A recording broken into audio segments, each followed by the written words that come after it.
Get some! Ice cream.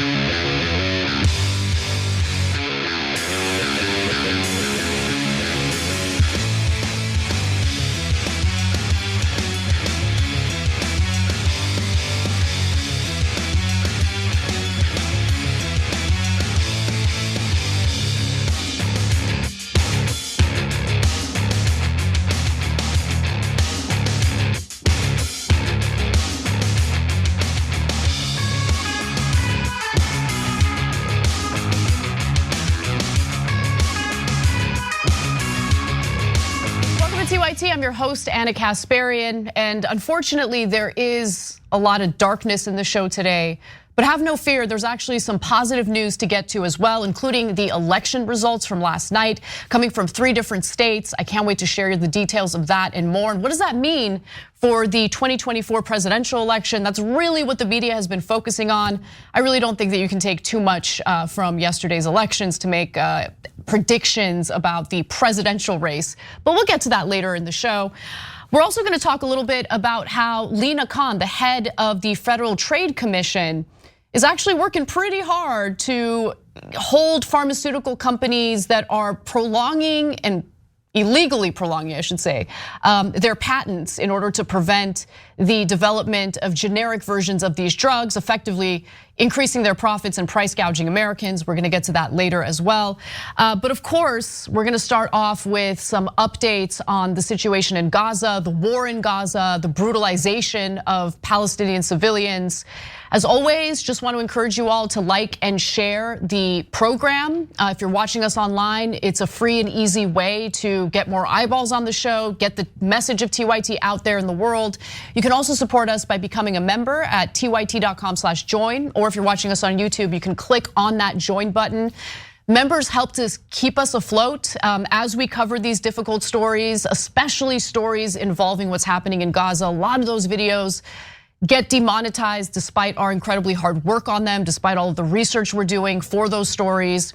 And it's because it's a brutal topic that oftentimes includes some pretty graphic images. So I get that, that's what tends to happen with advertisers. They're a finicky bunch and they don't want their ads played on videos that include controversial topics. But thanks to our members, we're able to do this content. They carry us through, and I just want to say thank you to them for all of the support that they provide to us.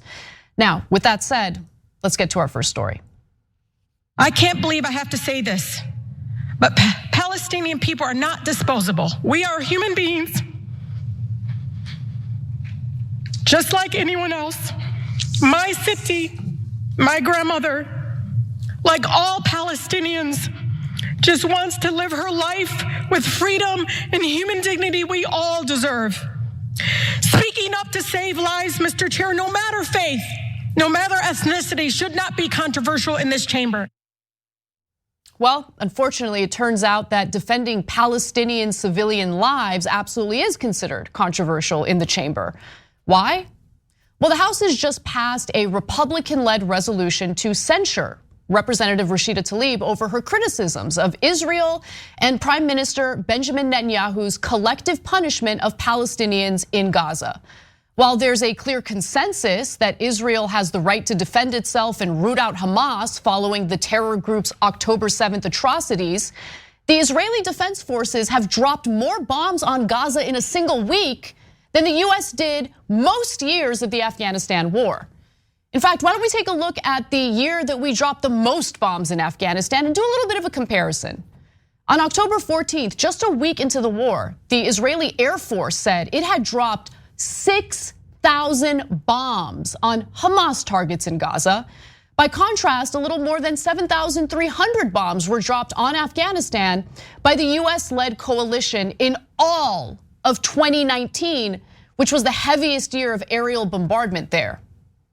IDF spokesman Daniel Hagari appeared to foreshadow the possibility of targeting major hospitals. Of course, how could he not? Citing their alleged use by militants to fire on Israeli forces. He described medical facilities as a key part of Hamas's war machine and urged that they be evacuated. So where exactly are Palestinian civilians supposed to evacuate to? Evacuate to the south, which is also being bombed by the IDF? Is that where they're supposed to evacuate to?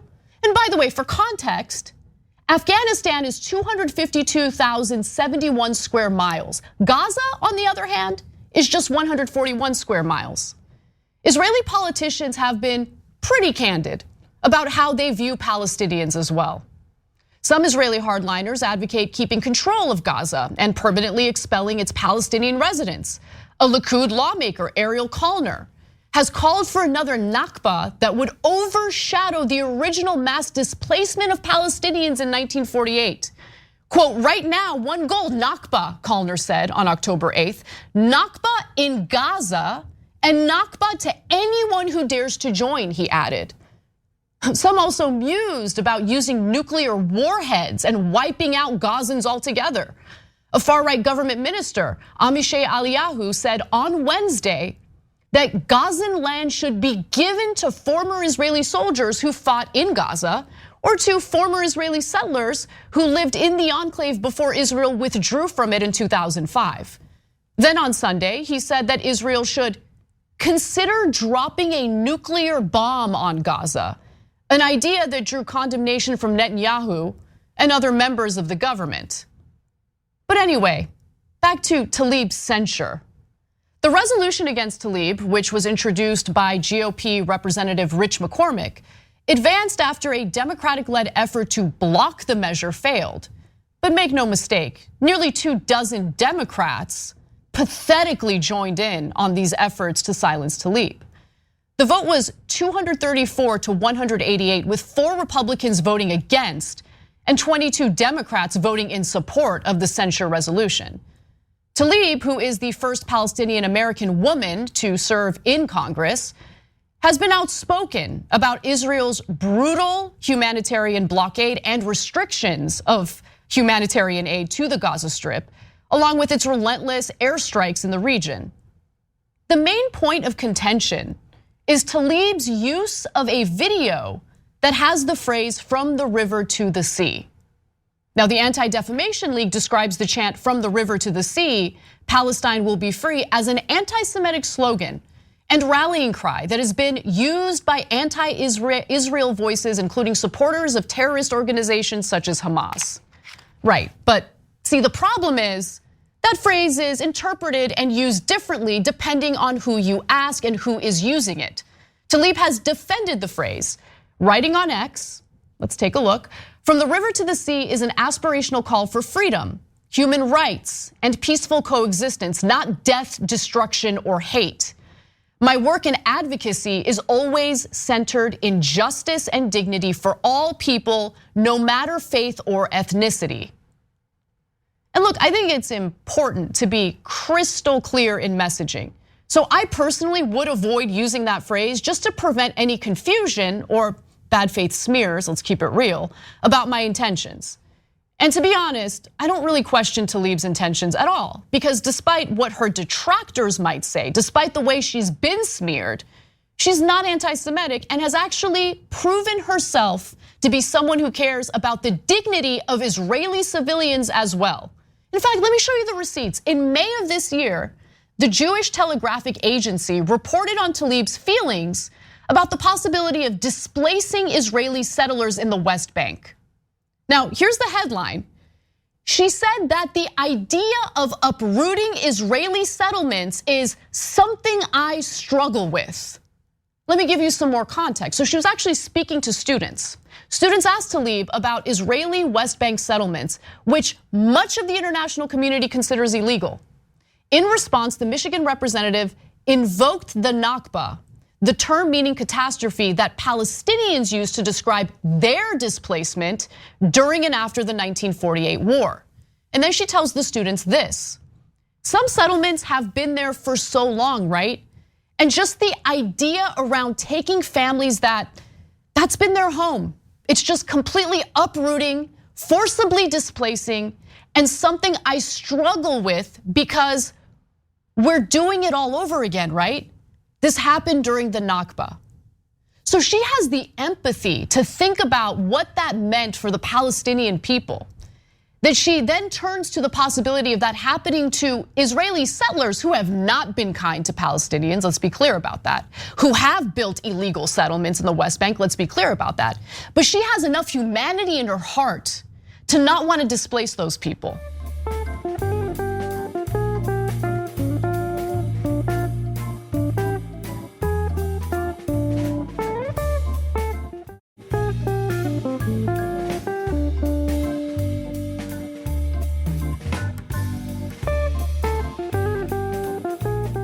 Now, just thinking back at the disgusting statements said by members of Israel's government in regard to Palestinians, yeah, those statements are monstrous and bad enough. But I also want to be clear that the Israeli government is not all bark and no bite. They have no issues repeatedly bombing refugee camps, hospitals, and schools, knowing that the majority of those who will be killed are civilians, including children. Here's an example. At the Al-Bakura school, the classes have paused, but the lessons of war continue. Today, this child learned how to lift a decapitated body. This young boy says he was stood here when 3 bombs landed, and he helped to move those who did not survive. No child should have to carry the dead, yet alone live expecting to join them. So, unless you're a heartless robot, it's not hard or confusing to understand where Tlaib is coming from. But you want to know what isn't confusing at all and happens to be pretty crystal clear? This crap.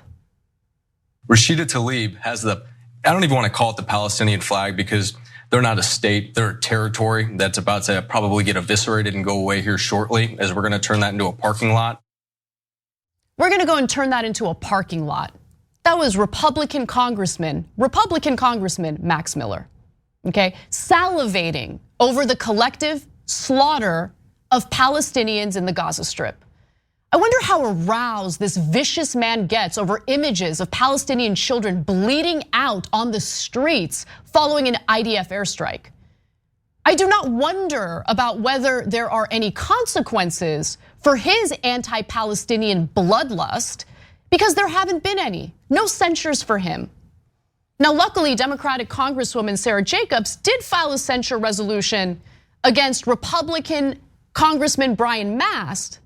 Mast demonstrated his loyalty to this great country by showing up to America's Capitol wearing an IDF uniform. He wore a foreign country's military uniform inside the United States Capitol.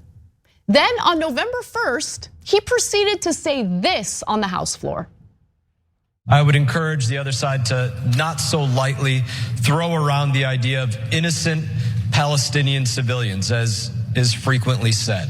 I don't think we would so lightly throw around the term innocent Nazi civilians during World War II. There's not this far stretch to say there are very few innocent Palestinian civilians. So just think back at that child that we watched a video of, okay? Brian Mast sees this person as a Nazi, same as a Nazi, deserves to be slaughtered. So while Rashida Tlaib uses a phrase that has multiple interpretations, Mast made clear that he's a supporter of war crimes, including the collective punishment of the Palestinian people. Yet McCormick, who brought forth the censure against Rashida Tlaib, had no problem with Mast's undeniably violent rhetoric. And we should not forget the first Republican who tried and luckily failed to censure Rashida Tlaib. It was Congresswoman Marjorie Taylor Greene, who in 2018 blamed California's wildfires on secret Jewish space lasers. But that's okay, according to the GOP. The real problem is a Palestinian American woman who asks the country to just please consider the lives of Palestinian civilians in Gaza. Tlaib has defended herself against the censure attempts, arguing that they are an effort to silence her and saying that her colleagues have resorted to distorting my positions in resolutions filled with obvious lies. And you know what? She's right about that. Pramila Jayapal, who is usually pretty weak sauce if you ask me, is the leader of the Congressional Progressive Caucus. Apparently she grew a pair. She agrees with Tlaib, and she stood up for free speech and for Rashida in a comment to CNN after this disgusting, despicable censure vote. Let's watch. It is outrageous. I am embarrassed for those Democrats who voted to censure their own colleague, who voted against free speech. It is an embarrassment. Censuring Rashida Tlaib is an effort to silence her. Let's just keep it real. A censure resolution is one of the most severe forms of punishment in the House of Representatives. It has historically been saved for the most egregious offenses, like criminal convictions. Tlaib won't be removed from Congress, but this is a way to basically get colleagues on both sides of the aisle to publicly condemn her. This sends a message: do not criticize Israel's actions regardless of what they do or how many civilians they kill. Do not defend the Palestinian people. The common tactic is to lump those seeking justice for innocent civilians in Gaza with terrorist sympathizers. And look, in the past, smears and false allegations of anti-Semitism succeeded in silencing good people, real humanitarians, who have no trouble seeing the humanity of the Palestinian people. But guess what? We're living in a new era. No longer can Americans sit idly by as our resources and our weapons get shipped to Israel so its far-right government can brutalize innocent people in our name. Legacy media can no longer hide the images and videos that we've all been seeing in independent outlets and social media pages. The Israeli people deserve peace and prosperity. This war in Gaza is not going to get them the peace and prosperity that they deserve. It is radicalizing more people. The brutality leads to the reproduction of radicals. And guess what? While Israelis certainly deserve peace and prosperity, so do the Palestinians. There's been a double standard for far too long, and we're not going to shut up about it. Let's take a break. When we come back, I'm going to give you yet another example of Congresswoman Debbie Wasserman Schultz proving to be a massive embarrassment to this country. So we've got that and more coming up. Don't miss it.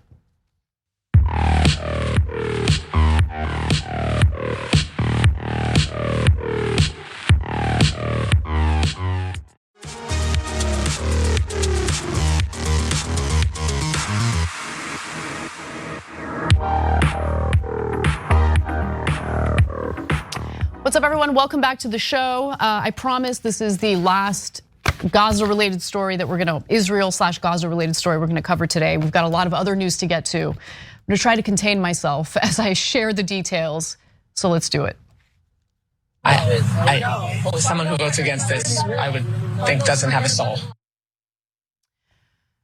Democratic Congresswoman Debbie Wasserman Schultz showed exactly where she stands on the Israel-Gaza conflict. I shouldn't even say conflict, the brutal war that is currently taking place in Gaza, where tens of thousands of Palestinian civilians have died, where at least 4,000 Palestinian children have been slaughtered thanks to Israel's aerial bombardment.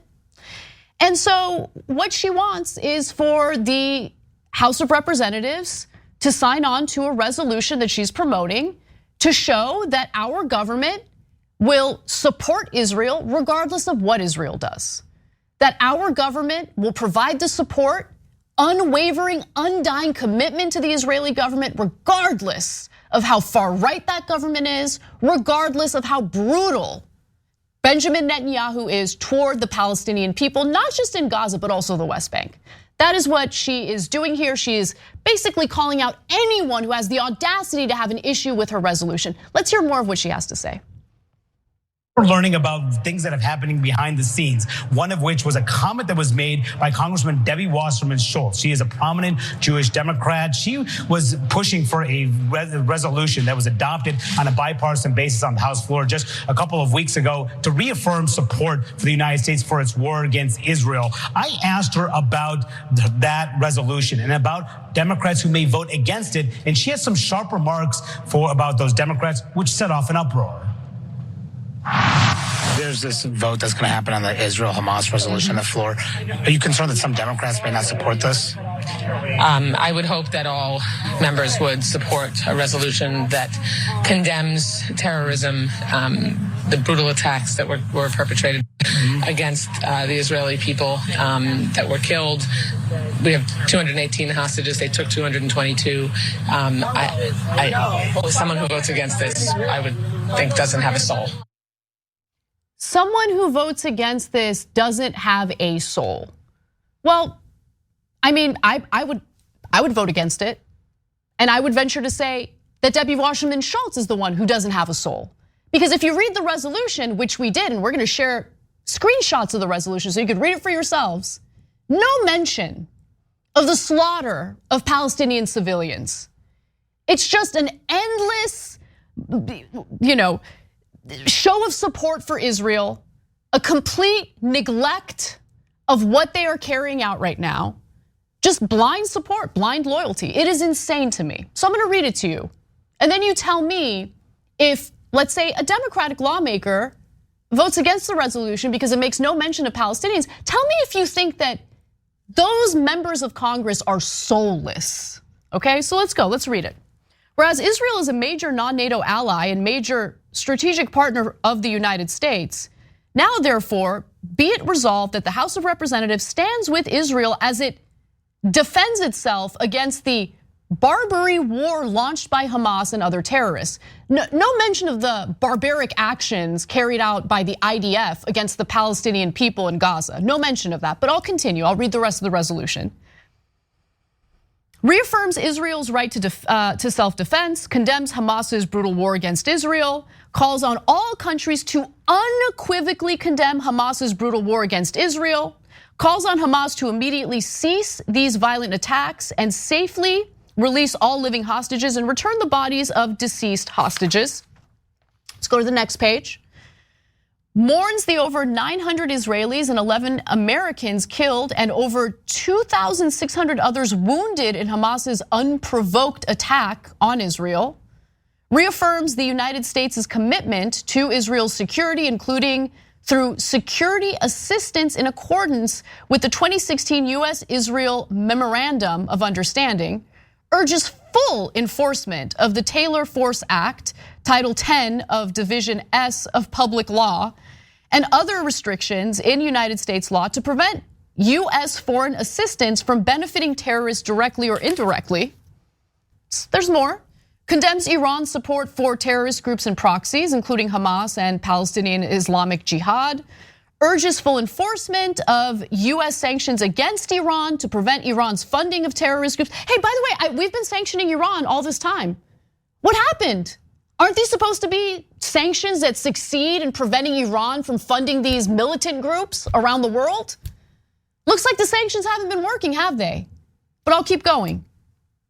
Stands ready to assist Israel with emergency resupply. Gotta give them the weapons.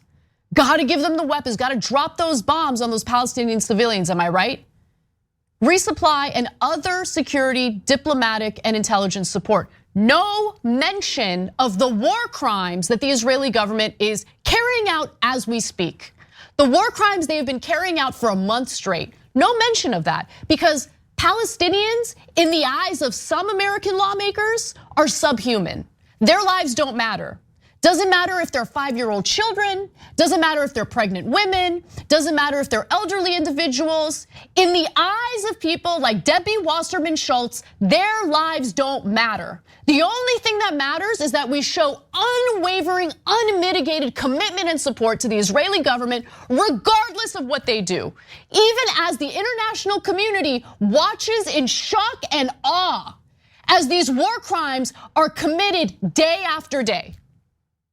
And then she has the audacity to say that anyone who has a problem with the lack of mention of Palestinians in the resolution, if they vote against the resolution because of that, she has the audacity to say that they are soulless. And then I gotta be honest, then you have some Democrats coming out with some horse crap, like trying to weaponize race in order to push back against Debbie Wasserman Schultz. oh, we don't like the use of the word soulless because some might think it's an attack against black people. What are you guys doing? No, focus here, okay? The resolution intentionally leaves out the fact that war crimes are being committed against Palestinian civilians. That is the issue at play here.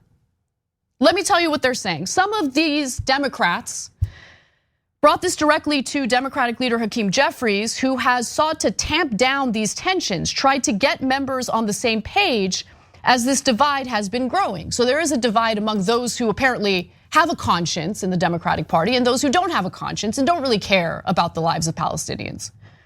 One of the members even talked to Debbie Wasserman Schultz and was concerned. That is a racial trope. Soulless is a racial trope that would be used, calling someone soulless as something that could be interpreted very negatively for African American members in particular. Stop hiding behind weaponized race and just call it for what it is. Debbie Wasserman Schultz wants to smear anyone who gives a damn about innocent Palestinian lives. Please, don't muddle the issue. I think it is outrageous for Democrats to criticize Democrats on these votes. Democratic Representative Pramila Jayapal of Washington State, who abstained from voting on the resolution because it didn't mention the loss of innocent Palestinian lives or need for humanitarian aid, told CNN. Perfect. Pramila Jayapal, her messaging today at least, has been top notch. Don't try to muddle it with, oh, I don't like the word soulless. That's the real issue here because some members of Congress that are, people of color might take it as a racial slur. It's not a racial slur. This isn't about, going after black people. This is about the fact that we literally have Democratic members of Congress saying with a straight face that they don't give a damn about Israel committing war crimes and that we should fund them and provide weaponry to them regardless of what they do. Hey, Debbie, your smears against others might have worked in the past, and they might still work on some members of Congress who are afraid of being called names, okay? It's not working for a lot of people in the country anymore. A lot of people are fearlessly taking to the streets and calling out the disgusting, unmitigated, unwavering support for the war crimes that are currently being committed.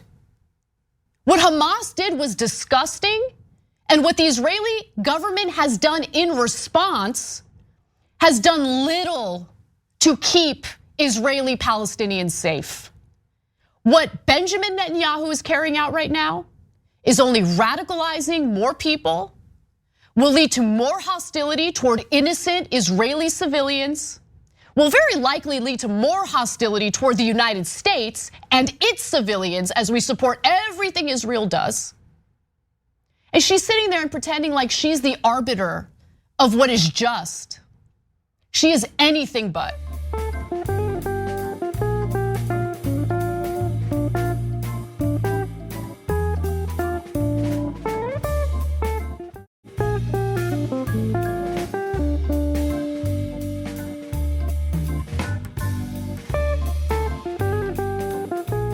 Let's move on. There's some good news today as well. Let's get to it. There was no red wave in 22. And in 23, the bottom was supposed to have fallen out for Democrats. And a massive night. They won in the state of Kentucky. They won in coal country in Kentucky. They won on abortion in Ohio, a state previously where a 10-year-old girl raped by an illegal immigrant had to flee the state because of Ohio laws. They were that extreme. They crushed Republicans. I gotta say, Joe Scarborough's, I wish I had the same level of excitement. I gotta be honest, it's all good news. But there's a lot going on in the world that's kind of keeping my mind off of the big wins that we're talking about here. But nonetheless, Democrats secured some big wins in several states, Kentucky, Virginia, and Ohio yesterday, making one thing crystal clear, that voters want to protect reproductive rights and they like the ganja. All right, so let's break it down. Let's go state by state and talk about the big wins here. Starting with Kentucky, where Democratic Governor Andy Beshear won his re-election bid and will be serving a second term. All good news. Now, if you look at other races in Kentucky, Republicans did well. But it is interesting to see that Andy Beshear will be reelected, was reelected, and will serve a second term. Now, he defeated Republican Daniel Cameron, who's the state's attorney general, and also someone who's considered a protege of Mitch McConnell. Definitely happy he did not win the gubernatorial race. Now, let's move on to Virginia. Democrats also retained control of the state Senate, which effectively blocks Governor Glenn Youngkin's conservative legislative agenda. So Ohio also scored some victories. I want to get to that because that's where a lot of good news comes from when it has to do with I hesitate to say culture war issues when we talk about abortion, when we talk about reproductive rights. It's really an economic issue for people as well. And Ohioans luckily voted to amend their state constitution to guarantee the right to an abortion and other reproductive rights. And it passed handily. So 56.6% of the voters said yes, we want to protect reproductive rights. The measure is known as Issue 1, and it was widely seen as the toughest fight so far when it comes to abortion rights and what the supporters have been trying to accomplish. Now, the amendment will change the state's constitution to include protections for abortion access. It will establish an individual right to one's own reproductive medical treatment, including on abortion, contraception, and miscarriage care. It will take effect on December 7th, 30 days after the election. And there are some more details about this. So this is really, really good news. I'm so happy to see that in red state after red state, once you take this issue to the voters themselves, they're like, no, we don't want you banning abortion. So it explicitly prohibits the state from directly or indirectly burdening, penalizing, or prohibiting abortion before viability, which is generally considered to be around 23 weeks of pregnancy. The amendment allows the state to bar abortion after the point of viability, except in instances where the patient's doctor determines the procedure is needed to protect life or health. And the passage of this amendment will make Ohio's fetal heartbeat bill, which effectively would have just banned abortion overall, null and void. So really happy to see this, so proud of the voters in Ohio. I'm sure that, it's mostly a red state. I'm sure that I would disagree with a lot of the voters there on a lot of different issues. But when it comes to protecting reproductive rights, it appears that we're on the same page. I'm really happy about that. So with that said, the results shouldn't be at all surprising. In fact, various polls consistently showed that between 55% and 58% of Ohioans support at least some abortion rights in the state. And remember, other red states like Kentucky voted to protect abortion rights in their state as well. So this isn't really, it is a partisan issue, but it's not quite as partisan as it once was. And I think it's because once the country enjoyed the freedom to make decisions about their own reproductive health, it's really hard to take those rights away without any backlash. And as we saw in the midterm elections, the Republican Party dealt with that backlash. The question is, will the fight to maintain reproductive rights continue to help Democrats in the 2024 election, whether we're talking about members of Congress getting elected or reelected, or whether we're talking about the presidential race? Can the candidate, let's assume that Biden is in fact going to be the incumbent president who runs for reelection, will the abortion issue help him despite how disastrous his polling has been recently? I guess we're gonna wait and see. But here are more details about how significant the outcome of the Ohio vote is. So Ohio is the only state directly voting, or was the only state directly voting on abortion access this cycle. The campaign was widely watched across the country ahead of the 2024 presidential election as an indicator of how much voters are mobilized by abortion rights. So we'll see if they're still galvanized on this issue by the time we hit the 2024 presidential election.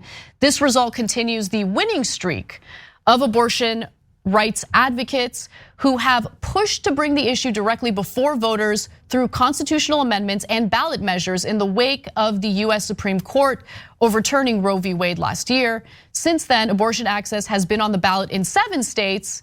In each instance, anti-abortion rights groups lost.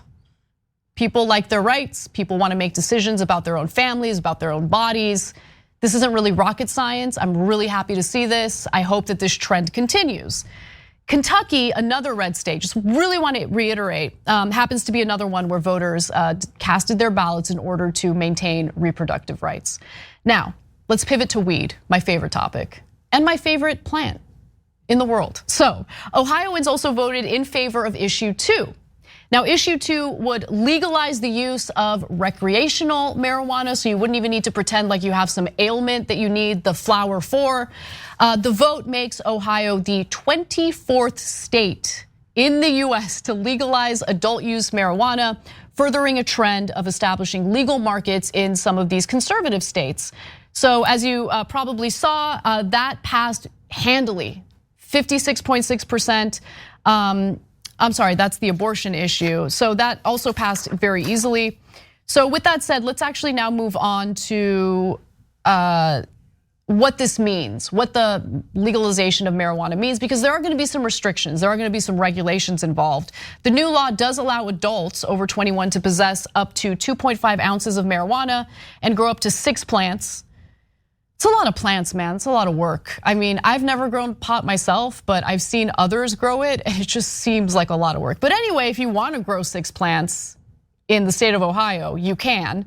The measure creates a division of cannabis control, which is responsible for setting up and regulating the adult use cannabis market.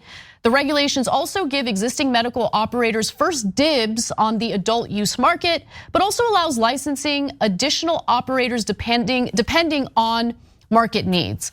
Now, cannabis will be taxed, which is also good for the economy in Ohio. The tax will be about 10%. And an Ohio State University report estimates that the legal marijuana will actually generate about $300 million a year in revenue for the state. And with a population of 11.8 million, Ohio will become the 4th largest state with a recreational marijuana market. So this will also put pressure on neighboring states to maybe reconsider their restrictive laws on marijuana. That includes Pennsylvania, West Virginia, Kentucky, and Indiana.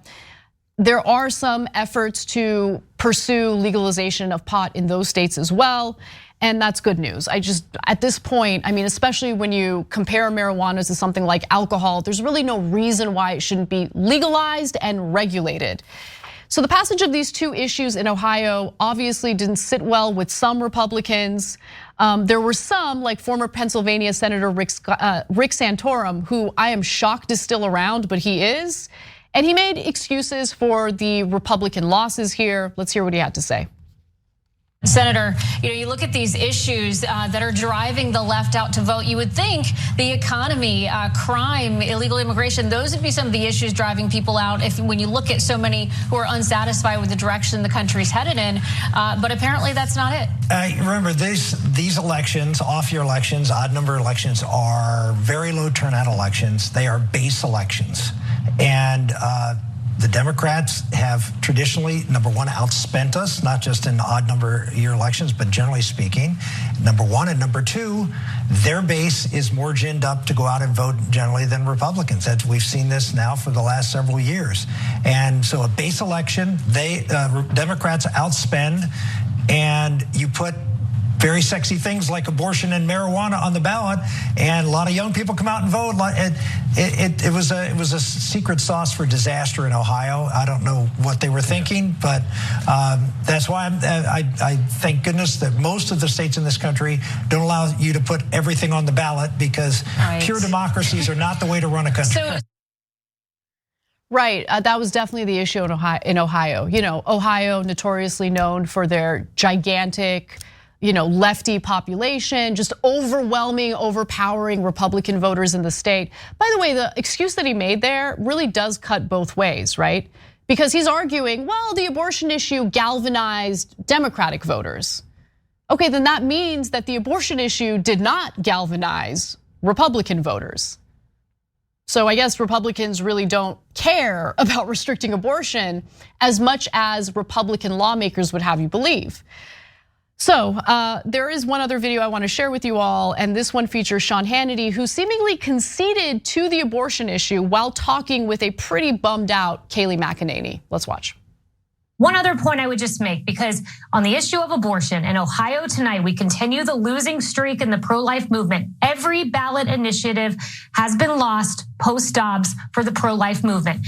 As a party, Sean, we must not just be a pro-baby party. That's a great thing. We must be a pro-mother party. We need a national strategy. And I talked to Mike Johnson about this. We'll air that tomorrow on Outnumbered. There's legislation we must put forward as a party to support women. And it's out there. Senator Rubio's laid it out, but we've got to get Trump behind it, the Speaker of the House behind it, and have a national strategy to help vulnerable women, because the results of next year's election could be determined by that. If we're really going to be honest about this, and I consider myself pro-life, but I understand that's not where the country is.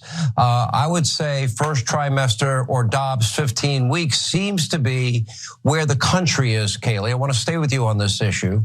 And these issues will be decided by the states.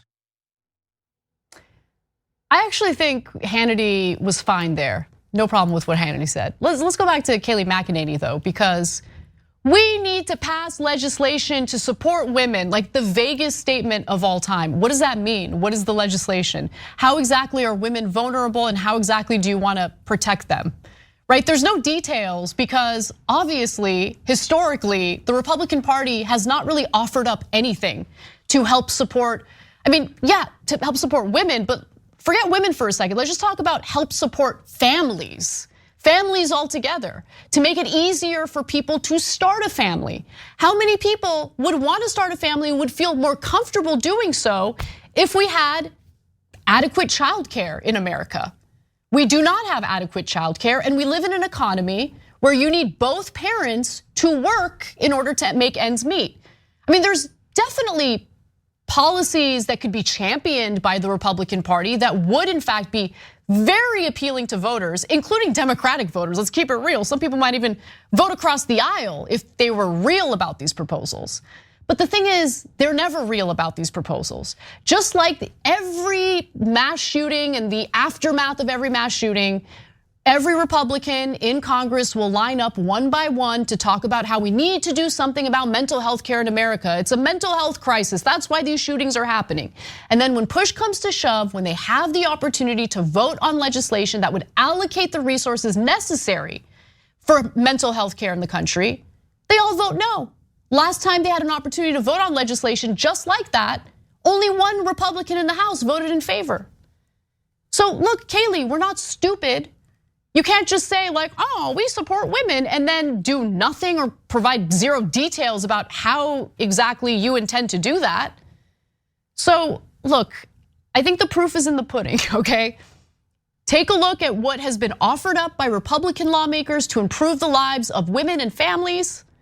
And then take a look at what Democrats have at least paid lip service to, even if they don't fight aggressively for it. Both parties kind of suck on this issue, I'm not gonna lie. When it comes to the issue of maintaining reproductive rights, obviously Democrats are better. But on the issue of actually fighting on behalf of families, to make it easier to establish a family, to make people economically whole, to feel comfortable starting a family, I think both parties have kind of failed. But at least for now, the American people have spoken. They want to be able to make decisions about when they have kids, how they have kids, and they don't want the federal government getting in the way or state government getting in the way. All right, we gotta take a break. When we come back, I'll share one more story for you. One of my favorite stories of the day having to do with Lina Khan and the Federal Trade Commission. Stick around, you're not gonna wanna miss that.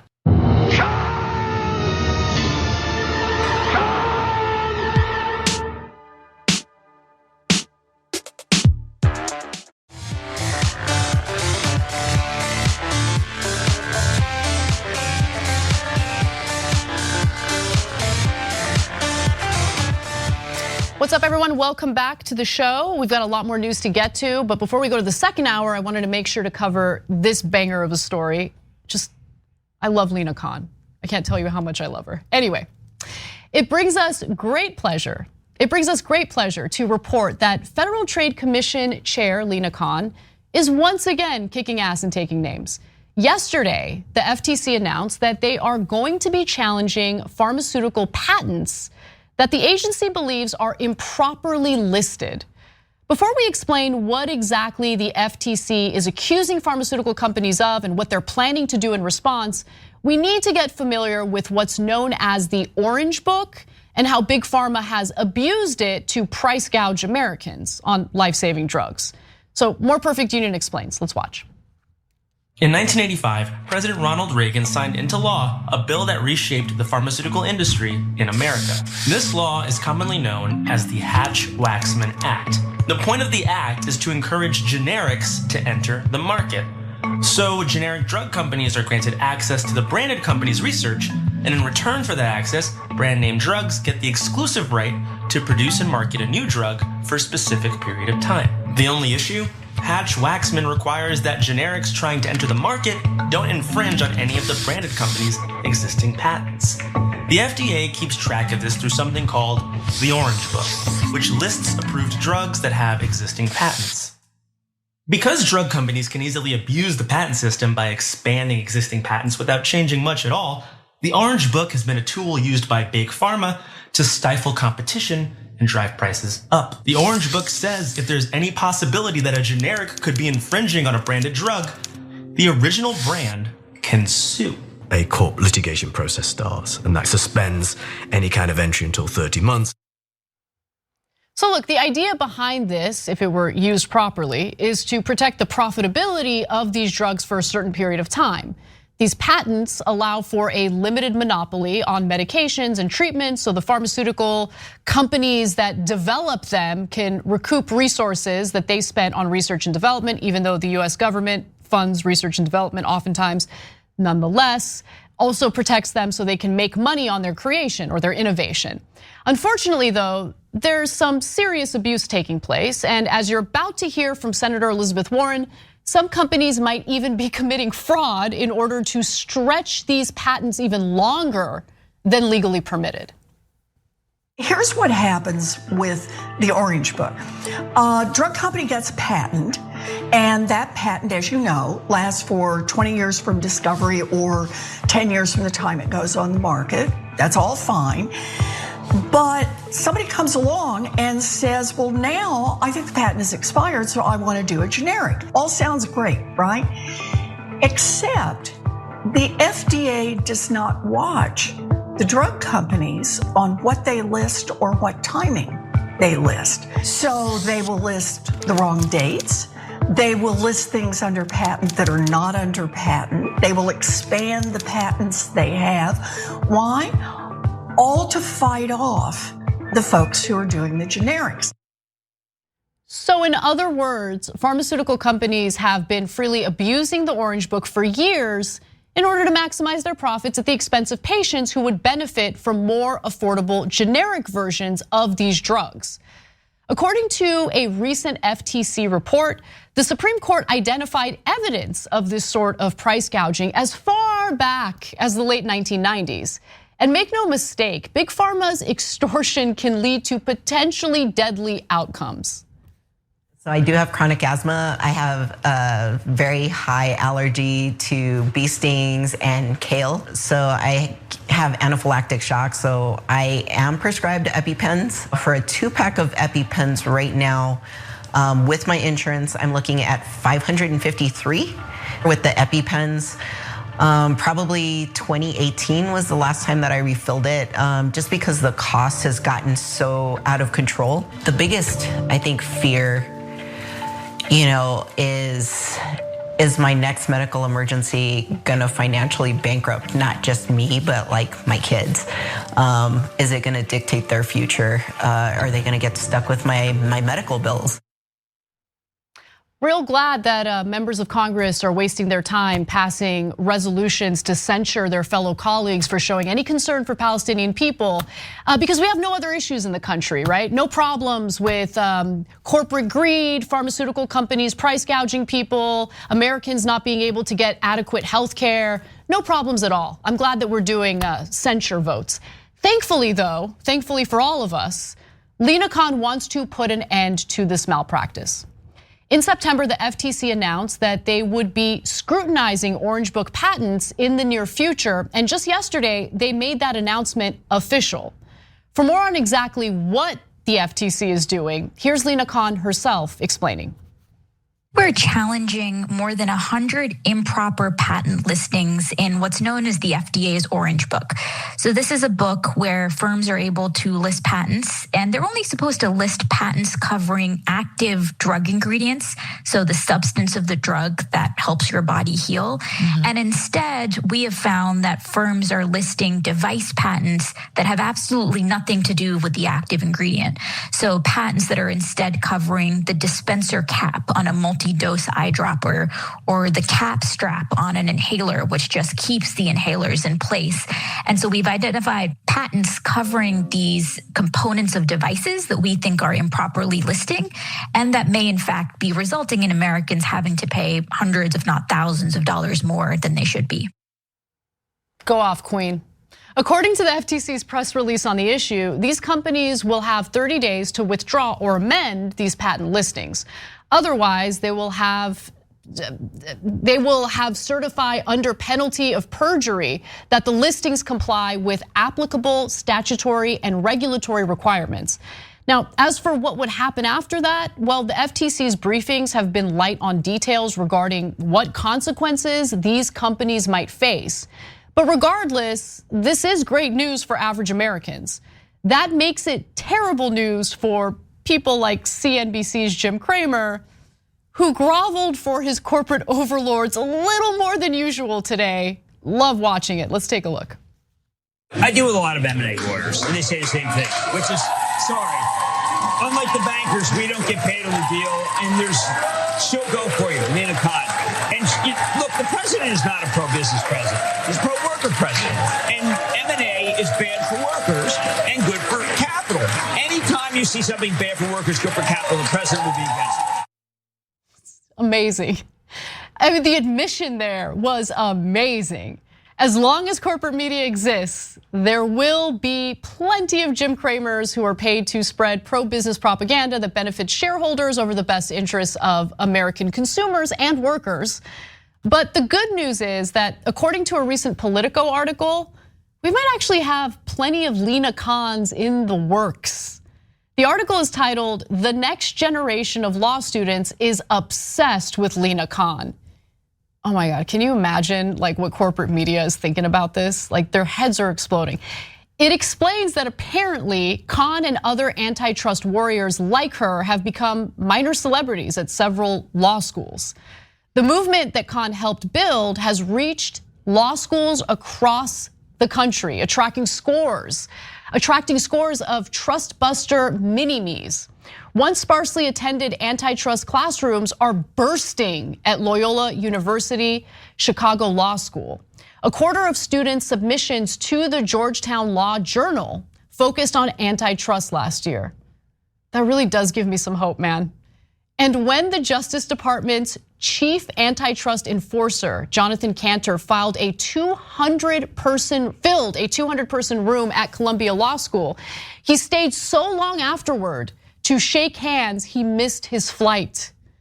A student at Yale Law School put it like this, quote, "Antitrust at Yale is full of brainiacs and bros. Brainiacs who are critically undermining the broken assumptions of traditional antitrust theory, and bros who want to see antitrust enforcers flex their muscles and show their guns." I love it. Now, if we're lucky, Lina Khan will be able to pass the torch to one of these motivated students someday. And it seems like that's what she intends to do. Khan said that her goal is to make the FTC the premier landing spot for idealistic, trust-busting students, as it was in the 1960s and 1970s. To that end, the agency recently launched an honors program for attorneys just out of law school to create a pipeline for top-notch talent. These days, there's not a whole lot of news that really makes us feel optimistic about the future of this country. But Lina Khan and the FTC are a rare bright spot in a sea of darkness. Not all of the agency's recent efforts have been successful. But as a certain someone we know might say, it's much better to get caught trying than to not try at all. All right, everyone, we're gonna take a brief break. When we come back, Wosny Lambre will join me for the second hour. Don't miss it.